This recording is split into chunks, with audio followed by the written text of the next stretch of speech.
Assalamualaikum warahmatullahi wabarakatuh.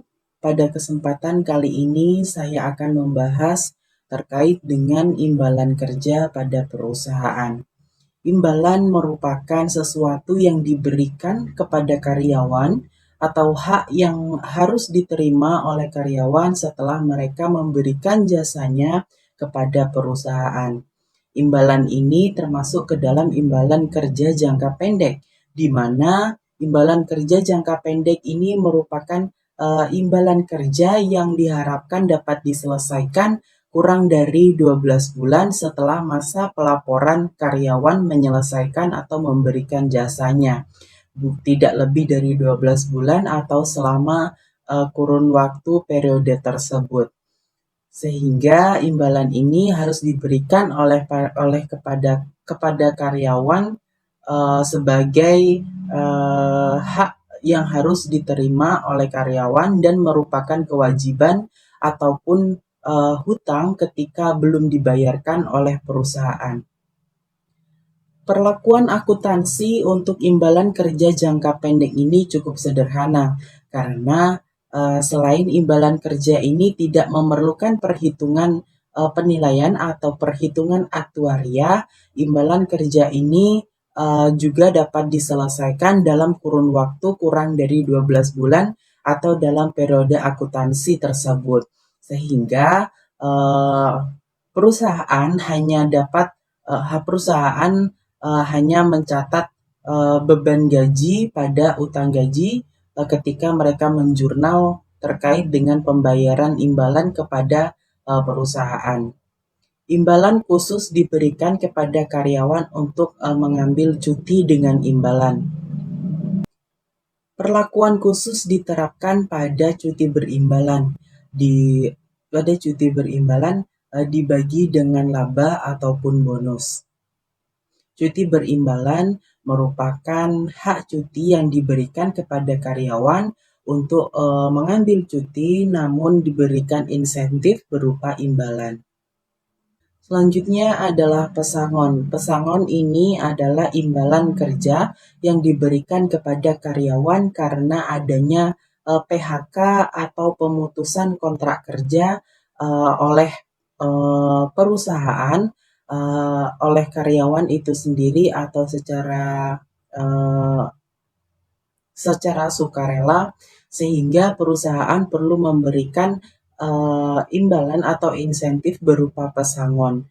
Dan ini harus dibayarkan atau diberikan kepada karyawan karena merupakan hak bagi karyawan tersebut setelah karyawan tersebut dilakukan PHK atau pemutusan kontrak kerja oleh perusahaan atau berdasarkan tawaran perusahaan atau secara sukarela oleh karyawan tersebut. Selanjutnya adalah imbalan pasca kerja. Imbalan pasca kerja merupakan imbalan yang diberikan kepada para karyawan setelah mereka memasuki masa purna kerja atau yang sering kita kenal dengan yang namanya pensiun. Imbalan pasca kerja ini termasuk ke dalam imbalan jangka panjang karena penyelesaiannya atau pelunasannya oleh perusahaan ini dilakukan lebih dari 12 bulan atau lebih dari satu periode akuntansi. Pengelolaan dana pensiun ini harus terpisah dari perusahaan pemberi kerja. Jadi perusahaan pemberi kerja akan menyetorkan sejumlah dana pensiun kepada pihak pengelola dana pensiun. Nantinya dana tersebut akan dikelola oleh perusahaan dana pensiun dan ketika surplus atau mendapatkan keuntungan, nantinya akan diberikan kembali kepada para karyawan setelah mereka memasuki masa purna kerja atau setelah mereka memasuki pensiun. Namun, adanya pemberian pesangon ini bukanlah termasuk dari imbalan pasca kerja, karena pesangon ini diberikan karena adanya PHK dari perusahaan atau pemutusan kontrak kerja oleh satu pihak, sehingga pesangon hanya diberikan ketika karyawan tersebut melakukan atau diberhentikan dari perusahaan karena pemutusan kontrak kerja oleh satu pihak, dan pesangon tidak termasuk ke dalam imbalan pasca kerja. Dalam memberikan program imbalan kerja ini, perusahaan akan melibatkan tiga pihak. Yang pertama yaitu perusahaan pemberi kerja, perusahaan pengelola dana pensiun, dan juga karyawan. Nantinya perusahaan pemberi kerja dan juga perusahaan pengelola dana pensiun ini harus secara terpisah. Kemudian program imbalan pasca kerja yang diberikan oleh perusahaan ini terdapat dua jenis, yaitu iuran pasti dan juga imbalan pasti. Iuran pasti merupakan iuran yang diberikan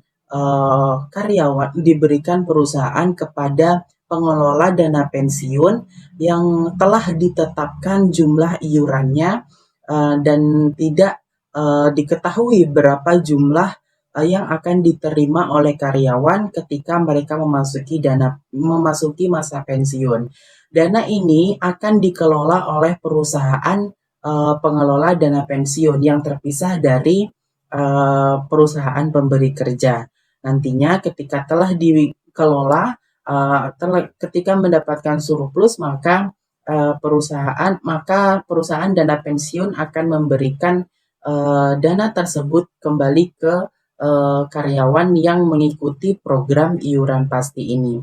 Program iuran pasti ini telah ditentukan berapa jumlahnya yang akan diberikan kepada perusahaan dana pensiun. Namun, program iuran pasti ini belum tahu atau belum dapat dipastikan berapa jumlah yang akan diterima oleh para karyawan ketika mereka memasuki masa pensiun. Dalam program iuran pasti ini nantinya akan terjadi yang namanya resiko, dan resiko ini akan ditanggung oleh si pekerja. Ketika perusahaan dana pengelola pensiun tidak dapat mengelola dana pensiun tersebut dengan baik, maka kerugiannya akan ditanggung atau akan diterima oleh karyawan yang telah memasuki masa pensiun tersebut. Perusahaan tidak memiliki kewajiban secara hukum ataupun tidak memiliki kewajiban secara konstruktif untuk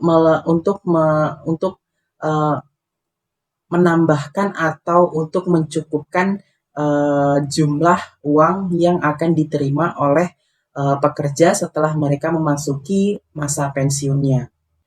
Yang selanjutnya yaitu terkait dengan program imbalan pasti. Program imbalan pasti ini tidak ditentukan berapa jumlah yang akan disetorkan ataupun perusahaan tidak menentukan jumlah berapa yang akan diberikan kepada perusahaan pengelola dana pensiun, namun perusahaan telah menentukan berapa jumlah yang akan diterima oleh para karyawan ketika mereka masuk ke masa pensiunnya. Perusahaan nantinya dana ini akan dikelola oleh perusahaan dana pensiun. Namun ada beberapa risiko yang harus ditanggung oleh perusahaan ketika karyawan memilih untuk menggunakan program imbalan pasti ini. Nantinya ketika perusahaan pengelola dana pensiun tidak dapat mengelola dana pensiunnya dengan baik atau mengalami kerugian, maka timbul kewajiban konstruktif dan kewajiban hukum bagi perusahaan untuk mencukupkan dana yang telah ditentukan ataupun dana yang telah dijanjikan kepada karyawan setelah mereka memasuki masa purna kerja atau memasuki masa pensiun. Dalam program iuran pasti ada yang namanya aset program. Aset program ini adalah sejumlah iuran yang diberikan oleh perusahaan pemberi kerja kepada perusahaan pengelola dana pensiun sebagai aset programnya. Nantinya perusahaan dana pensiun akan mengelola iuran tersebut sebagai aset program. Dalam program iuran pasti, perusahaan atau pemberi kerja biasanya akan memberikan ataupun menyetorkan iurannya kepada perusahaan pengelola dana pensiun ini secara berkala, biasanya dalam skala bulanan setelah karyawan memberikan jasanya kepada perusahaan. Nah, iuran yang diberikan perusahaan kepada pengelola dana pensiun ini akan dicatat oleh perusahaan sebagai beban atau liabilitas dicatat sebagai beban karena nantinya akan diberikan kembali kepada karyawan setelah mereka memasuki masa purna kerjanya atau memasuki masa pensiun.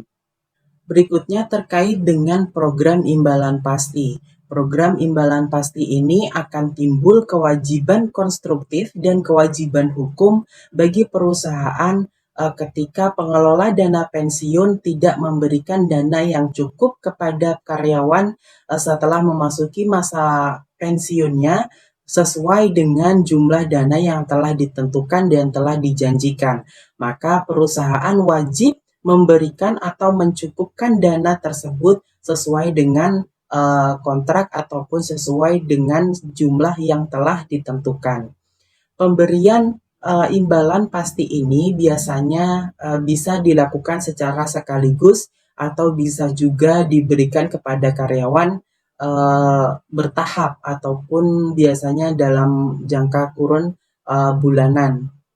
Untuk memenuhi kewajiban tersebut, perusahaan akan menyisihkan sejumlah dana yang dibayarkan melalui iuran secara periodik kepada perusahaan pengelola dana pensiun. Sehingga nantinya ketika perusahaan dana pensiun tidak dapat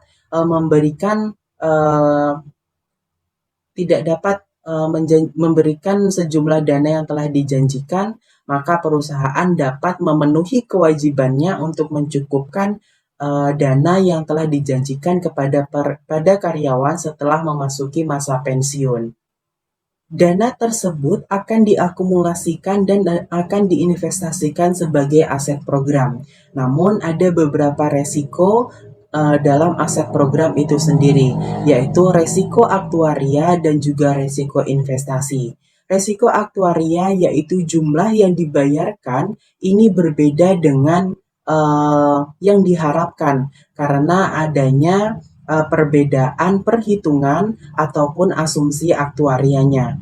Kemudian ini terjadi resiko investasi yaitu investasi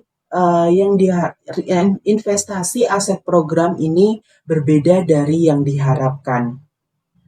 Kedua resiko tersebut akan menimbulkan yang namanya keuntungan dan juga kerugian. Keuntungan apabila jumlah kewajiban imbalan pasti ini lebih rendah dari perhitungan aktuaria kini, atau sebaliknya akan mengalami kerugian apabila jumlah kewajiban imbalan pastinya itu lebih tinggi daripada perhitungan aktuaria kini. Dari segi investasi, dari hasil investasi ini dikatakan keuntungan apabila hasil investasinya ini lebih tinggi daripada yang diharapkan, dan kerugian apabila hasil investasinya ini lebih rendah dari yang diharapkan. Kemudian ada beberapa faktor yang mempengaruhi dari nilai kini kewajiban imbalan pasti. Yang pertama dari biaya jasa. Yang pertama dari biaya jasa ini ada biaya jasa kini, biaya jasa lalu, dan ada keuntungan dan juga kerugian atau settlement. Dan yang kedua ada beban bunga, dan yang ketiga ada pengukuran kembali atau remeasurement. Dan pengukuran kembali ini akan menimbulkan yang namanya keuntungan dan juga kerugian. Keuntungan apabila nilai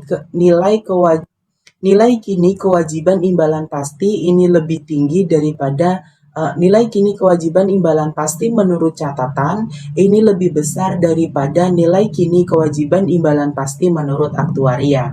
Dan sebaliknya, apabila nilai kini kewajiban imbalan pasti ini menurut catatan lebih rendah daripada nilai kini kewajiban imbalan pasti menurut aktuaria, maka akan terjadi yang namanya kerugian. Berikutnya adalah terkait dengan aset program. Aset program ini merupakan dana yang disediakan oleh perusahaan dana pensiun untuk membayarkan sejumlah uang kepada karyawan setelah mereka memasuki masa pensiunnya. Nantinya perusahaan akan membayarkan dana pensiun menggunakan aset program ini. Ada beberapa faktor yang mempengaruhi dari nilai wajar aset program. Adapun beberapa faktor yang mempengaruhi dari nilai wajar aset program ini, yang pertama yaitu pendapatan bunga, yang kedua ada iuran ataupun penarikan, dan yang ketiga ada pengukuran kembali atau remesurement. Dalam pengukuran kembali ini akan timbul yang namanya keuntungan dan juga kerugian. Keuntungan apabila nilai wajar aset programnya lebih tinggi dari hasil yang diharapkan. Dan sebaliknya, apabila nilai wajar aset programnya lebih rendah dari hasil yang diharapkan, maka akan terjadi yang namanya kerugian. Baiklah, demikianlah penjelasan singkat saya terkait dengan imbalan kerja. Apabila terdapat kesalahan dalam informasi yang saya berikan atau informasi yang saya sajikan, saya mohon maaf. Saya akhiri. Wassalamualaikum warahmatullahi wabarakatuh.